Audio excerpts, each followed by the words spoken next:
obunachilar, bugun sizlar bilan aka-uka trio jamoasi bilan birgalikda suhbatlashamiz. Qiziqtirgan savollaringizni kommentariyalarga yozib qoldiring. Assalomu alaykum akalar, charchamayapsizlarmi, yaxshimisizlar? Demak, ijod faoliyatlari haqida bugun bir qisqacha bir suhbatlashamiz, ya'ni gurung qilamiz. Yaxshi kelib qollaring, yaxshimisizlar o'zlaring? Rahmat. Avvalambor assalomu alaykum, hurmatli podpischilar. Ukamiz podpischiklari, aka-uka trioning podpischiklari. Bizdan intervyu oladigan darajaga yetdikmi, yetmadikmi uni hali bilmaymiz. Shunga ma'qul deb topganlaring uchun ham rahmat. Marhamat aka.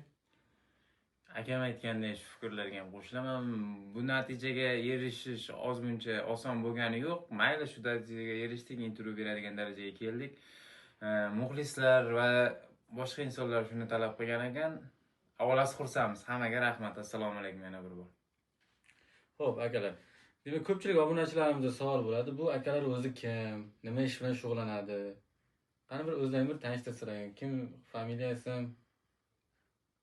Akamni o'g'li qolsin, yoshi kattadan boshlaymiz. Familiyam Kamoljon Muhammadjon. Mana shu Toshkent viloyati Qo'qon tumanida tug'ilib o'sganmiz. Oliy ma'lumotliman, oilalimiz. O'zi asl ish faoliyatimiz biznesda. Biznes bilan shug'ullanamiz Toshkent shahrida. Shu bizniki. Ma'lumotingiz qanday? Ma'lumot? Oliy ma'lumotli yurist. Yurist. Yaxshi, yurist va komik rollarda chiqasiz. Bu ikkalasiga bir-biriga zid kelmaydimi? Yo'q, hozirda zid kelgani yo'q. O'zi ikkinchi mutaxassislikka o'qiyman. Ikkita diplomim bor, ya'ni. Mehnat faoliyatim kontent olishga, blogerlikka hech qanday to'siq yo'q. Birday olib ketsak bo'ladi. Yaxshi. Sizlarchi aka? Men o'zim keladigan bo'lsam, Bekmurodov Bekzod 1996-yil Toshkent viloyati Oqqo'rg'on tavallud topganman. Hayot ishimizdan kelib chiqadigan holatda gapiradigan bo'lsak, yakka tadbirkorlik, biznes bilan shug'ullanamiz. Hammamiz qo'ldan kelgancha ishlar qilamiz. Bu soha bizni qo'shimcha hobbimiz. Ish faoliyatimizga o'zgacha ta'sir yo boshqa natijalar ko'rsatmaydi. Biz ish faoliyatimizga qo'shimcha yordamlar bersa beradiki, lekin zarari tegmaydi. Bu bizni asosiy ish faoliyatimiz emas, qo'shimcha tadbirkorlik va o'zimizni yoshlikdan orzu qilgan hobbi desa ham bo'ladi. Kimdir nimadandir maza qiladi, uyiga qush boqadi, boshqa boqadi. Bizni video kontentlar olib, hayotdan bir lazzat olamiz. Bizni qo'shimcha nima deydi, biznes tadbirkorligi bizda. Qo'shimcha daromad. Daromad desa ham bo'ladi. Ham daromadli, ham Qo'shimcha daromadli. maza qilib o'z faoliyatlaringizni amalga oshirasizlar. Xuddi shunaqa. Xo'p, bu sohani tanlashga o'zi nima turtki bo'ldi sizlarda? Bizdami? Biz o'zi avvaldan bir-birimizga qiziqib videolar olib boshqa qilib yurardik. Bir kun 3 ta yana bitta ukamiz bor, Sunnatulla ismi. Bekzod, Sunnatulla, men hammamiz bir-birimizga qachon bugun boshla, ertaga boshla qilib yurdik. Oxiri bir kun bitta choyxonada o'tirdik gaplashib. "Davay bugun olamiz aka" dedi. Kelishildi, ertadan bor telefon olinadigan. Endi bilasiz, kontent uchun normal telefon olish kerak, boshqa qilish kerak. O'shanga kelishdik. 2025-yil avgust oyida boshladik.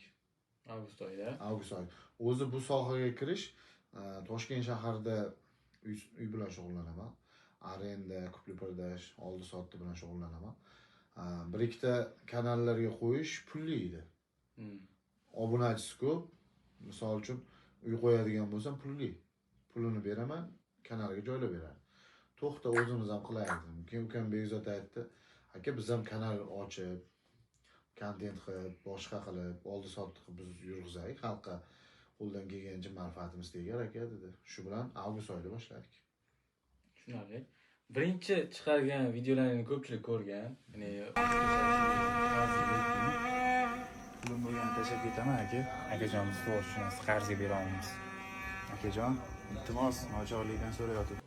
sizlarning tanilishlaringizga sababchi bo'lgan deb bilamiz. O'sha videoni olish jarayoni qanday bo'lgan? Uni olgandan keyin qanday sizlarga bo'lgan tanqidlar paydo bo'ldi?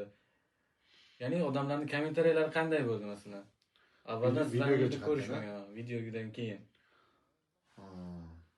Bir boshdan aytib bering, videoni olish jarayoni juda qiziq bo'ldi.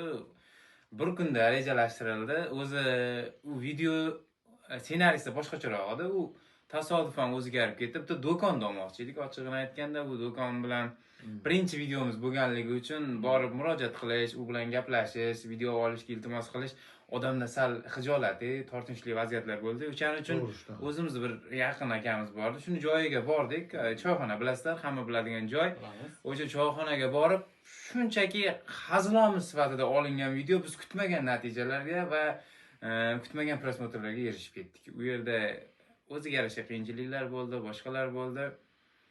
Nima deydi? Shijoat, kayfiyat bo'lganligi uchun bizga bu narsa sezilmadi. Umuman boshqacha bo'lgan. Yaxshi. Xo'sh, u video chiqqandan keyin odamlarning taassuroti qanday bo'ldi sizlarga nisbatan? Negativlarmi? Ham negativlar, ham ijobiy fikrlar ham bo'ldimi? Qanday? Endi ijobiy fikr bo'ladi, albatta, hammada bo'ladi.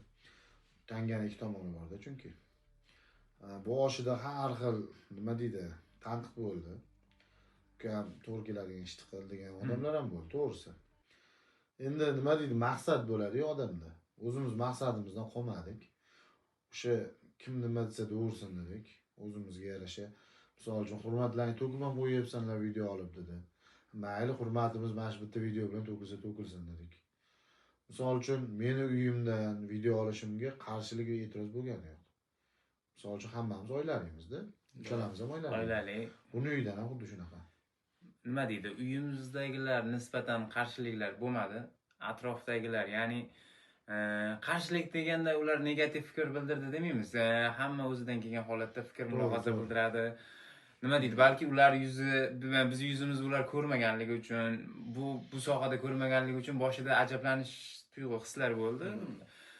Deyarli yomon natijalar bo'lmadi. Deyarli katta tanqidlar qilib, boshqa qilib, lekin bitta ikkita mulohazalar, fikrlar bo'ldi. Qo'ysalaringcha yoshing katta, oilalisan, xudandali insonsan, boshqasan, ko'rsa. Shunday aytilayotganlar vaqtida ko'nglingizga tegadigan, og'ir botadigan gaplar aytildimi shu vaqtlarda? O'ziga yarasha bo'ladi. O'ziga yarasha. Shunda qanday javob qaytardingiz shunda? Bunga eng katta qaytaradigan javob bizdagi motivatsiya. Bizdagi xohish, istak juda kattaligi uchun bunaqa e'tiroz, tanqidlar bizni ko'zimizga ochiqni aytganda ko'rinmadi. Bizda yonib turgan shijoat, o'zimizga bo'lgan ishonch bo'lganligi uchun atrofdagi gaplar bizni bu yo'ldan maqsaddan to'xtatishga to'sqinlik qila olmadi-da, bitta so'z bilan aytganda. Hozirda o'sha Instagram tarmog'ida faoliyat olib borasizlar. Hozir o'sha akkauntlaringni reputatsiyasi qanday hozir? Qay darajada hozir? Aynan o'sha vaqtda boshlanganlaringda qanday edi-yu va hozirgacha qanchaga o'sdilaring? O'sish qanday, qaysi darajaga yetdilar shuni? O'sish endi boshlanishda biz noldan boshladik. Ya'ni bu deganim bir yurib turgan akkauntni ochib, o'zimizni profilimizni ham ochib yurgizib ko'rganimiz yo'q. Shunday yangi profil ochildi, aka-uka trio nomlarini ham kelib chiqish haqida hozir yana gaplashamiz. O'sha shunchaki qiziqishlar bilan ochildi, prosmotr, podpisчиклар 0 holatda edi, yangi akkaunt ochildi. O'zimizni profilimizni ham o'zgartirmadik, boshqa qilmadik. O'sha yangi nom, yangi noldan hammasini boshladik. Qo'ldan kelgancha harakat qildik. Mana hozirgi natijaga keladigan bo'lsak, ozmi ko'pmi muxlislarga ega bo'ldik. Nima deydi? O'sish juda katta. Biz o'ylab ko'rgan natijadan-da katta. Biz shunchaki qiziqish bilan boshlagan ishimiz bu darajaga keladi deb o'ylamaganmiz, to'g'risini aytsak. Noldan ochganmiz. Noldan ochib turib, yo'q obunachidan 1 oy ichida 10 mingtadan oshganmiz. Qo'ldan kelgancha. Avvalambor Allohning izmi bilan endi o'ziga yarasha videolarimiz rekka chiqishni boshladi, boshqa bo'lish boshladi. Misol uchun million obunachiga ega emasmiz, lekin maqsadli obunachiga egamiz. Misol uchun million ta obunachisi bor odamlar bor, lekin savdo sotiq bo'yicha, savdo sohasida bozor yoki reytingni o'sha obunachisiga nisbatan 0 ga teng. To'g'ri. Nima demoqchi ekan bu gapi bilan? Obunachilarimiz soni unaqa ko'p bo'lishi mumkin, emasligi mumkin, lekin kerakli inson va kerakli obunachilarga egamiz. Bizni kuzatuvchilarimiz, insonlarimiz, podpisчикларimiz hammasi o'ziga yarasha, nima deydi? kammi ko'pmi hayot darajalarini ko'rgan, yosh chegarasi ham o'rta yoshli obunachilar, oila tashvishi To'g'ri. tushgan, kerakli ish bilan shug'ullanadigan obunachilarga egamiz deb o'ylayman. Maqsadli. Bizni kuzatuvchi obunachilarimiz befarq, bemaqsad ish qilmaydigan obunachilar. Ya'ni sizlarni bermoqchi bo'lgan narsalarni Kutadigan, ya'ni o'ziga kerakli narsa oladigan obunachilarga insonlar bo'ladi. insonlar. Yaxshi. Shunaqa. Yana bir savol tug'iladi. Aynan ko'p videolaringda aynan bitta choyxonani amalga oshirasiz. Ya'ni ko'rsatib o'tasizlar, ya'ni aka-uka choyxonasi. Mhm. U bilan qanday aloqalaring bor? Masalan, balki faqatgina nom aloqasida bir xillikmi yoki o'sha brend bir xilligi yoki o'zlaringga, sizlarga yaqin insonlarni choyxonasi hisoblanadi. Aka-uka choyxonasi bilanmi? Hmm. Aka-uka choyxonasi endi o'zimga yaqin akamni choyxonasi, gapni ochig'i. Ham qo'shni, ham akamiz bo'ladi. Necha yillik bolalikdan birga bo'lgan qo'shni. U akamiz misol uchun biz qachon borsak eshigi ochiq. Xohlagan paytimiz o'zimiz uyimizda video olganda kirib borib, aka video olmoqchimiz yo bir narsa qilmoqchimiz yo joy band bo'lsa ham o'tirmoqchimiz desak sharoit yaratib beradigan inson. Bizni qo'llab-quvvatlash ma'nosida juda katta turtki bergan insonni bilamiz ularni. Nima deydi? Birinchi videomizni ham ko'rgan bo'lsangiz, ahamiyat bergan bo'lsangiz, o'sha choyxonada, o'sha choyxona orqali, o'sha logotip orqali, aka-uka trio, aka-uka choyxonasi orqali kammi ko'pmi elga tanildik. O'sha orqali nima deydi? El nazariga tushdik desa ham bo'ladi-da. O'zi aslida mana savol tug'iladi ko'p. Aka-uka choyxonasi va aka-uka trio bitta narsami deyishadi ko'pchilik. Ikkalasi bittami? Masalan, o'zim ham o'sha boshida videoni ko'rganimda, aynan aka-uka choyxonasini videosi ekan bu deb o'yladim. Lekin qarasam, u alohida yo'nalishdagi, ya'ni sizlar guruhlaring ekan. Bu degani nima? Aka-uka choyxonasidan ajralib chiqdimi yoki o'zi alohidami Yo'q. guruhlaring? Hamma shunaqa savol beradi. Aka-uka trio, aka-uka choyxonasi nima? Ular ham aka-uka choyxonasi o'zlari aka-ukalar 3 ta aka-uka choyxona ochgan bo'lsa, logotip qilingan ularga. Bizni aka-uka o'zimiz 3 ta aka-uka trio o'zimiz boshida ochganmiz, lekin bir-biriga aloqasi yo'q. Lekin bir-biriga juda chambarchas ham bo'ladi. Qanaqasiga bir-birimizni qo'llab-quvvatlash, partnyor katta yordam beradi bizga kerak bo'lsa biz ular reklama qilamiz. Ya'ni hamkorsiz. Hamkormiz, xullas. Juda katta hamkormiz. Boshqa choyxonalardan ham taklif tushadi ko'p. Misol uchun faqat aka-uka choyxona bilan kelishganmiz. Biznikini ham rekka chiqarib aylantirib bering, reklama qilib bering deydiganlar bor. Endi qo'ldan kelgancha bizga ko'proq bu choyxona bilan video olish qulayroq. Nima desa bo'ladi? Inson ilk qadam tashlayotganda qo'lidan tutgan, yordam bergan insonlarni unutishi juda qiyin bo'ladi deydi. Bizga boshidan ko'p yordam bergan. Nima deydi? Biz tanilmaganimizda, bizga hech kim ishonmaganda, ular ishonib o'zidan xonalar, joylar qilib, sharoitlar qilib, kerak bo'lsa dasturxonlar tuzab, biz uchun qo'ldan kelguncha yordam bergan insonlarga biz ham ular yaxshiligini unutmaymiz. O'shaning uchun qalin hamkorimiz bo'ladi. Yaxshi. Xo'p, endi guruh haqida gaplashadigan bo'lsak, guruhlaringda o'zi masalan aka-uka trio masalan, aka-ukalar yig'ilgan. Xo'p, guruhga boshida boshlanganda necha kishi edilaring? Hozirgacha kimlar yetib keldi? Guruhda boshlaganimizda boshida 3 ta edik. 3 ta edilaring. Hozir esa Hozir ham misol uchun u Sunnatulloh bilan aka-ukamiz haligacha videoga chiqmayotgan bo'lishi mumkin. Biz u bilan urushib qolib yoki ajralish bir narsa bo'lgani yo'q. Boshida 3 ta edik. 3 ta edilaring. 3 ta bo'lib boshlaganmiz. Nima deydi? Bolalikdan katta bo'lgan insonlar ham bizni yoshlikdan yaqin bo'lib, qo'l tashlashib bizga katta turtki berib, "Davay boshlaymiz aka, harakat qilaylik" degan natijalarda boshlagan. U ham hozirgacha ham biz bilan aloqada. Prosta qandaydir o'zida bir sharoitlar to'g'ri kelmaganligi uchun, ishda yo'q, ishda bo'lib qolganligi uchun videolarda o'ynay olmay qoldi. Xudo xolasa u bilan ham yana katta videolar olish hali bor. Aloqamiz bor. tark etmagan ular. Yo'q, aloqadamiz. Ko'pchilik obunachilarimiz so'rashyapti, nima uchun chiqib ketdi, nima uchun chiqib ketdi? Qachondir ochiqlab chiqasizlarmi videoda deyishyapti. Ayni o'zlaringni videolarni kommentariyasida ko'rib turamiz. Ko'pchilikdan savol bo'ladi. Qo'pol qilib aytganda chopib yubordilarmi degan. Yo'q, shu gaplar chiqadi. Hali chopib yuborganimiz yo'q. Hali turibdi komandamiz a'zosi. Nima deydi? Bu qachon Janob obunachilarimiz haqiqatni mana bilib oldilaring. Yana o'zlaring qiziqtirgan savollarni kommentariyada kutib qolamiz. U boshida to'g'ri keldi, bitta ikkita odamlar keldi, ketdi, boshqa bo'ldi. nima deydi, biz qo'limizni ochdik, eshigimizni ochdik, kirdi, yordam qo'lini cho'zdik. Bitta rollar o'ynab, endi nima deyishimiz mumkin? Ular haqida yomon fikr bildira olmaymiz. Yaxshi hammasi balki ularga biz to'g'ri kelmagandirmiz. Balki bitta rol o'ynagandan keyin Bizga manmanlik bo'lib qolgandir, chiqib shunaqa desa ham bo'ladi. To'g'ri, hammada bo'lishi mumkin.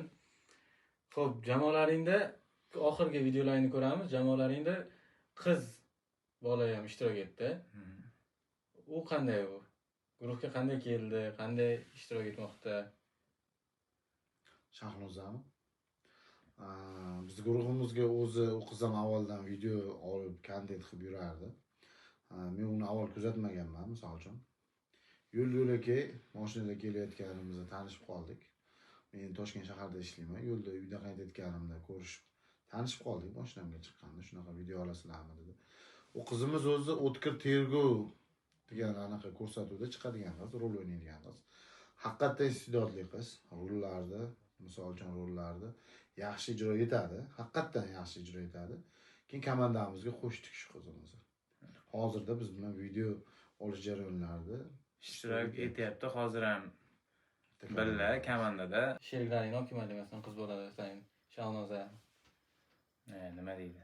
U qiz agar keladigan bo'lsa, xotin ketib qolishi mumkin deydi. Yo'q, bu albatta hazil. Ular ham bugun bayram bo'lganligi uchun oilaviy tadbirlar bor ekan, o'shaning uchun kela olmadi. Bezovta qilmadik o'shaning uchun. Shunaqa. Xo'p. Masalan, sizlar oilalisizlar. Ya'ni jamoaga yangi qizni qo'shganlaringdan keyin oilalaringda biron bir qarshiliklar yoki gap-so'zlar bo'lmadimi? Masalan, oilangiz emas, yaqin do'stlaringiz orasida, umumiy atrof orasida qizlar bilan masalan video olganingizda qarshiliklar bo'lmadimi? Bo'ladi. Nima deydi? Atrofdagilar, boshqalar hammasi o'ziga yarasha, o'zidan kelib chiqqan holatda fikr bildiradi. Baribir nima deydi? Bu birinchi marta bo'lganligi uchun biz oldin qiz bola bilan, ayol kishi bilan rol o'ynamaganligimiz sababli shunaqa fikr mulohazalar ham bo'ldi. Yo'q emas. Nima deydi? Bitta rollardan keyin balki o'rganishdi, balki ko'nikishdi, keyin odatiy holga aylandi. Biz ham boshida rol o'ynaganimizda bizga hamma tanqid qilgan, boshqa bo'lgan aytdi-ku boshida. O'shanaqa birinchi ko'rgan insonga hamma narsa g'alati bo'lishi mumkin. Bu lekin rolda. Birinchi rol emas, yana rollarda ishtirok etadi. Hali bundan boshqa qizlar bilan rol o'ynaymiz, xudo xolasa. Takliflar tushgan. Xo'p, yana bir qiziq tomoni, ya'ni obunachilarimiz ham so'raydi, hamma uchun ham qiziq, tomosha qilib turgan hammaga. Sizlarda qilayotgan ijodingizni orqasidan daromadlaring bormi? Va u qanday taqsimlanadi? Va shu kungacha, o'sha noldan boshlaganlaringdan hozirgacha qancha daromadga erishdinglar? Daromadlarga kelsak, boshida daromad degan narsa hayolimizga kelmagan, bir rolni boshlayotgan. Ya'ni gonorallaring qancha? Bu narsani boshlayotganimizdan kelaylik. Boshlayotganimizda bunaqa gonorar haqida yo boshqa haqida o'ylamaganmiz. Faqat shunchaki o'zimizni qiziqishimiz, hobbi sifatida boshlaganmiz. Boshlash jarayonlarida o'ziga yarasha xarajatlar bo'lgan, xarajatlar. Bilasiz, o'zingiz hozir intervyu olyapsiz, boshqa qilyapsiz. Video olish uchun yaxshi sifatli telefon kerak. Mikrofonlar, o'ziga yarasha instrumentlar bor, bundan xabaringiz bor. Boshida xarajatlar bo'lgan, kirim bo'lmagan. Nima deydi? Bu natijaga erishish uchun ancha-muncha harakatlar bo'lgan. Bunga akam qo'ldan kelgancha yordam qilgan. Jamoadagi hamma inson harakat qilgan. Avvalasi katta harakat qilgan akam bo'ladi. Mana hozirgi natijaga keladigan bo'lsak, o'sha gonorarlar erishyapmiz, natijalarga erishyapmiz, reklama orqali moddiy tomonlama ancha yaxshi natijalarga erishib qoldik. Buni tan olishimiz kerak. Gonorarimiz qanchalik keladigan bo'lsak, falon summa deb belgilamaymiz. Vaziyatdan kelib chiqqan holatda harakat qilamiz. Buni akam o'zi tushuntirib beradi. Endi rasxod bo'lmasa, prihod bo'lmaydi avvalambor. Birinchi rasxod, keyin prihodda daromad bo'ladi. Boshida boshlaganimizda misol uchun telefon oldik, boshqa qildik, kerakli instrumentlarni oldik. Telefonni qanchaga oldingiz? Telefonni 1250 ga olganmiz. Rusumi shunda? Shu olganmiz. O'shandan keyin instrumentlarni oldik, o'sha nima kerak bo'lsa, kontent yaratishga. boshida biz foydani ko'zlab video olmaganmiz. O'zimiz как hobbi sifatida olib yurdik. Boshida chiqqan videolar reklamaga ham olmadik даже. Shuni o'zimizni anaqamizda olib yurdik. Hozir kunga keladigan bo'lsak, foydamiz Xudoga shukr yaxshi. Daromadimiz bor.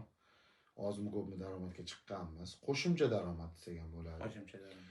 Endi qo'ldan kelgancha sharoitdan dedi bu ukam. Sharoitdan kelib chiqib bizga har xil odam murojaat qiladi.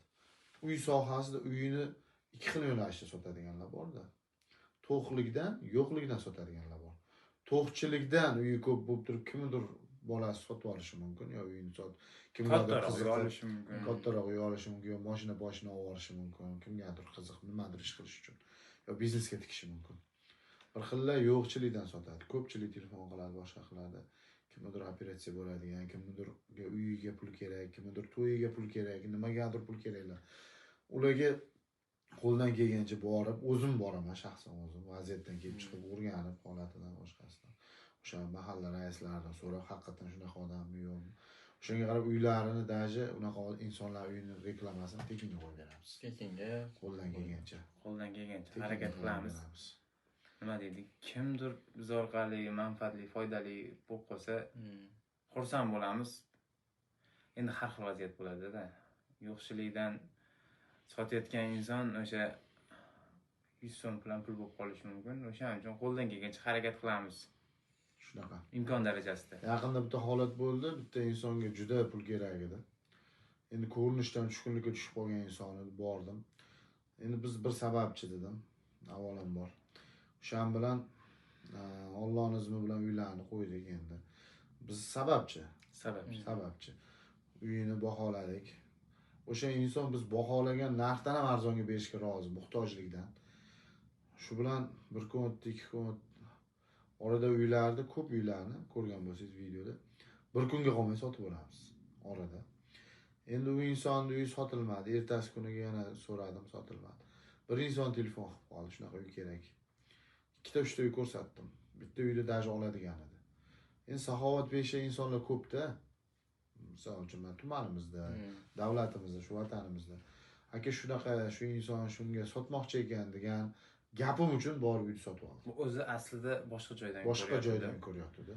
Bu vaziyatni tushunganligi uchun Yordam bo'lsin deb. Yordam bo'lsin deb bular Daji qimmatroqqa ham olishga aytilgan summadan balandroq summaga uyini oldi. Uyini sotib oldi. Savdolashmasdan O'sha inson kerakli pulidan ortiq pul oldi daji. O'sha muhtojligiga yetadigan puldan ko'proq pul olib chiqib ketdi. Shunaqa bo'ldi. Shunaqa holatlar ham bor. aka uka triosi hozir dangasa bo'lib qoldi. Oldingidek yumoristik videolar chiqarmayapti degan savollar keldi obunachilarimizdan. Bunga qanday javob bera olasiz? Nimaga yumoristik videolar, ya'ni kulgili videolar, kayfiyat ko'taradigan videolar chiqmay qo'ydi? 2026-yilda davom ettiramiz uni, Xudo xolasa. xolos. Hozir reklamamiz to'g'risini aytsam ko'p, juda ko'p. O'shaning uchun video bir kun, ikki kun o'tkazib qo'ymasak iloji bo'lmayapti. Har kuni video qo'ysak bo'lmaydi. O'shanga video olishga vaqt bo'lmayapti. Vaqt bo'lmayapti. O'zingiz bilasiz, bu sohada yurganligingiz uchun Instagramda soatiga video qo'ya olmaysiz-ku. 2 kun yo 3 kun o'tkazib orada video qo'yishimiz kerak. Agar kontent qo'yadigan bo'ladigan bo'lsak, reklamaga olgan, birov bizga umid bildirgan insonlar xonadoni qo'yilmay qolishi mumkin. Xudo xolasa, bu yilgi natijalarda 26da planlarimiz bor. Boshlanish oylarda chiroyli kontentlar qilishga harakat qilamiz. Biz songa emas, sifatga ishlaymiz-da, o'shaning uchun. Uylarda faqatgina reklama qilish bilan shug'ullanasizlarmi yoki sotib berish yoki o'sha narxlashtirish, o'shalarda ham shug'ullanasizlarmi? Uylarda sotib berish bilan ham, atsenka qilish bilan ham, ya'ni atsenka baholash bilan ham shug'ullanamiz. Uylarda reklama qilamiz. Hududiga qarab, o'sha lokatsiya bo'yicha tuman markazimi, shahar markazimi, shunga qarab narxini biz chiqarib bera olamiz. O'shanga qarab endi biz qo'ldan kelgancha xaridor tomonimiz, gapni ochig'i, xaridorga arzonroq bo'lsa, tezroq olsa, misol uchun o'zimni xaridor sifatida ko'raman borgan joyimda. Nima desa bo'ladi? Pulini olib turib reklama qilib qimmatga qo'yib ketaverish kerak emas-da, xalqni ham o'ylash kerak. Biz qo'yib shunchaki ketish xohlamaymiz-da. Ular uyini sotilishini, kimdir xonadonli bo'lib qolishini, bu sohada biz asosiy yutuqlarimizdan yana biri deb ayta olaman. oliy ma'lumotli o'qiganligimiz sababli yurist akam dokumentatsiya ishlari bo'yicha ham tushunadi. Ko'p narsalarda nima deydi, maqtanishga kirmasinu ozmi ko'pmi aqli yetganligi uchun tushunchalar bor. Uyi sotishda, olishda qanaqa hujjatlar ketadi, boshqa qo'yadi. Boshqa insonlar yomonlashish yo blogerlarga tanqid emas, bu o'zimiz qo'ygan reklama uylari kim sotib oluvchini ham, sotuvchini ham manfaatlarini inobatga olganda dokumentatsiya ishlari, uy hujjatlari, qanaqa rasmiylashtirish ishlari bo'yicha ham qo'ldan kelguncha harakat qilib yordamlab beramiz. Oldi sotdidan tashqari ipoteka xizmati ham mavjudda bizda. Ipoteka ham chiqargan. Baholashga kelsak, siz masalan sotuvchini oldiga borasiz. Masalan, uyimni sotmoqchi bo'lyapti bitta inson. Boryapti va shuncha miqdordagi sotaman deb turibdi. Lekin siz u uyni ko'ryapsiz, uncha darajaga ketmaydi u uy. Shu vaqtda unga qanday tushuntirib berasiz asosiy uyini asosiy narxini, haqiqiy narxini unga qanday tushuntirib bera olasiz? Avvalambor qimmat uyda reklama qilmayman. Uyni narxini savdo qildimmi, u baland narx so'rab turibdimi, pul uchun reklama qilib ketmayman. Narxida savdolashdim, o'sha savdoga yurmadimi, bo'ldi, reklama qilmay qo'ya qolaman undan ko'ra. Avvalambor biz borgan insonlarimiz, chaqirgan insonlar uyimni ko'r uka, narxini ko'r. Men shuncha dedim, ketadimi deb so'raydi. Bizga nima deydi, ishonch bildirib chaqirishadi, og'alasi o'zlari kelib oldin uyini ko'rsatadi, maslahat so'raydi, videoga qo'yishdan oldin shunchaga qo'ymoqchiman. Siz nima deysiz deydi. Agar biz natijasi to'g'ri kelsa yo biz baholaganimiz to'g'ri kelsa, keyin qo'yamiz. Shunchaki akam aytgandek borib turib biror inson pulini olib reklama qilib ketmaymiz. Ular bilan oldin kelishamiz, shuncha narxga sota olamiz uyingizni yo qo'ysak sotiladi. Siz baland aytyapsiz yo kamroq aytyapsiz, ustiga 1-2 so'm qo'shing degan natijalar bilan aytib, uyini qo'ldan kelguncha sotib berishga harakat qilamiz. Nima demoqchimiz? Shunchaki pulini olib ketamasda. Nima deydi? Peshona ter olgan pulimizni halollashib qolamiz. 2026-yilda uylarning narxlari qanday bo'ladi? Oshadimi yoki tushadimi? 2026-yildan yurtboshimiz hozir yangi qarorga imzo qo'ygan. Ya'ni escrow degan tizim ishga tushadi. Ya'ni quruvchilar, misol uchun jiloy, nejiloy mana yangi qurilayotgan domlarni avvalgidek katlamon payt sotib olmaydi. O'shani hisobiga narxlarning hisobiga, inflyatsiya hisobiga narxlar oshadi. Yo'moqchi bo'lganlar 2026-yil 1-choragi, ya'ni 1-choragi martgacha uyda olish kerak. Mana shu qish payt qo'pol qilib aytsa, mana bizni nima deydi, xalqimizda ichak zuldi deydi-yu. O'sha payt olish kerak uylar. Uje narx oshadi. Narxlar oshadi. Dollar ham oshadi. Uje dollar ham mana shu yilning 2-choragidan ko'tarish boshlaydi. Shunaqa. Xo'p, aka-uka triosini 2026-yildagi rejalari qanday? Rejalarim Juda katta rejalarimiz bor, xudo xolasa. Nima deydi? Obunachilarning sonini qanchaga yetkazmoqchisizlar? Ya'ni 2026-yilda obunachilarimiz sonini qanchaga yetkazish bu biz uchun nima deydi? Bu juda unaqa katta ahamiyatga ega emas. Chunki kerakli obunachilarimiz bor. Rosa obunachilar ketidan quvib boshqa uchun harakat qilmaymiz.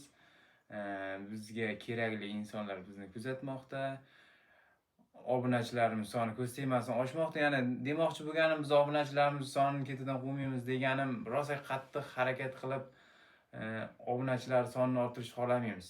O'zimizga kerakli va biz ularga kerakli insonlar obuna bo'lsa, kimgadir foydamiz tegsa, manfaatli bo'lsa videolarimiz biz orqali xonadonlarga erishsa yo biror bir nejiloy uylarni sotishsa, biz o'shalardan juda xursandmiz.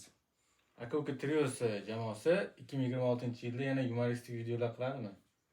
Kutsak bo'ladimi? Qiladi. Xudo xolasa, mana yaqin boshlang'ich chorakda akam aytgandek qilamiz. Zo'r ideya, kontentlar bor. Xudo xolasa zo'r narsalar hali g'oyalar kelib turibdi, qilamiz. Shu boshlanadi xudo xolasa. Nima deydi, ozgina vaqt bo'lmaganligi uchun bu yoq o'qish bo'lib qoldi, qo'shimcha mutaxassislikka o'qidi akam ham, ishxonasi, boshqasi, men ham ishlarim ko'payib ketdi. O'shaning uchun videolar ololmadik. Ochig'ini aytganda, keyin reklamalar ko'payib ketdi, boya aytib o'tganimizdek. Xudo xolasa yanvar oyida rejalashtiryapmiz. Chiroyli kontentlar qilamiz, yangi chehralar chiqadi, sizlar tanimagan insonlar, xalq nazarida bo'lgan juda katta insonlar bilan ham video olish natijalarimiz bor. ko'p blogerlardan ham takliflar bildirilgan. O'zimizni Oqolg'on rayonidan, Toshkent shahardan ham el nazariga tushgan insonlar bilan videolar olish niyatlarimiz bor. Demak, obunachilarimiz, ya'ni kuzatuvchilar agar sizlar bilan rol ijro qilmoqchi bo'lsa, sizlar guruhlarga qo'shilmoqchi bo'lsa, kimga murojaat qilish kerak?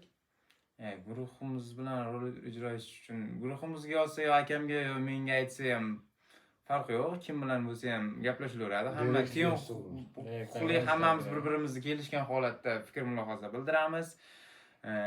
Yaxshi inson bo'lsa, chunki deganim ko'p insonlarni ko'rdik. Ko'plar kelib ketdi, kimlardandir pandlar yeb qo'ygan joylarimiz bo'ldi, kimgadir ishonch bildirib, bu ishonch nima deydi, oqlanmagan joylar ham bo'ldi. O'shaning uchun Shunaqa. nima deydi? O'z fikriga ega insonlar kelsin.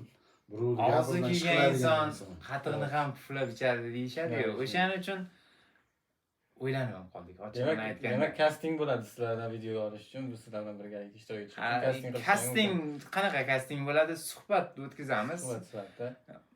Gaplashamiz, nima deydi? Insonlarni yuz ko'rinishi yo gapirishiga qarab baho berish qiyin ekan. Ular yoningizga kelib, atrofingizda bo'lib, ular bilan mulohaza yo birga bo'lib turib yaxshi-yomon kunlarni o'tkazganingizda o'shanda bilar ekansiz insonlar. Akalar, kelganlaringiz uchun kattakon rahmat.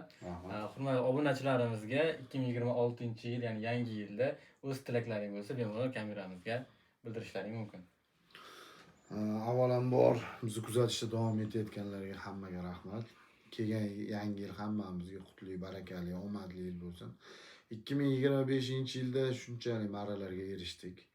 Bundan keyingi yillar ham bizga ham hamma uchun omadli kelsin. Nima deymiz? Hammani ishiga rivoj. Hammaga omad va baxt tilaymiz. 2026-yil hammamizga qutli va barakali yil bo'lsin. Ushalmagan orzu-niyatlarimiz 2026-da ushalsin. Bizni kuzatishda davom eting. Biz sizlar bilan birgamiz. Sizlar tufayli biz shu natijalarga erishdik va bundan da katta natijalarga erishishga harakat qilamiz. Hammasi sizlarning qo'llab-quvvatlashlaringiz, sizlar bizga ishonch bildirsanglar, biz hammasini uddalaymiz. Hali bundan da katta natijalar kutib qolinglar. Aka-uka trio jamoasi sizlar bilan doim birga. Rahmat. Mana hurmatli obunachilar, bugungi suhbatimiz ham o'z nihoyasiga yetdi. Keyingi safar kim bilan suhbatlashishimizni kommentariyalarga yozib qoldiringlar. Rahmat hammaga. Sog' bo'ling. Rahmat. Rahmat sizlarga. Kattakon. Ijodlaringda omad. Mana shu mikrofon olayotgan joylar